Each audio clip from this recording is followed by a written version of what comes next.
Bom dia, bom dia, bom dia, bom dia, meu povo lindo que me assiste, que me adora, tudo bem com vocês?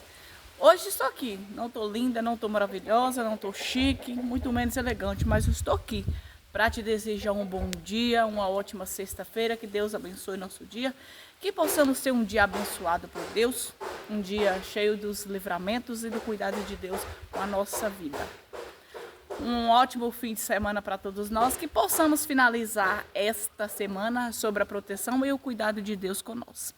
Muito obrigada por você estar aqui me acompanhando. Eu sou muito grata, muito feliz em receber o carinho e o apoio de todos vocês.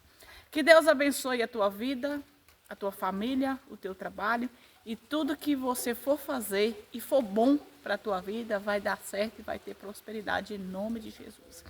Fiquem todos com Deus, aproveite seu dia, se cuida e até daqui a pouquinho, se Deus quiser.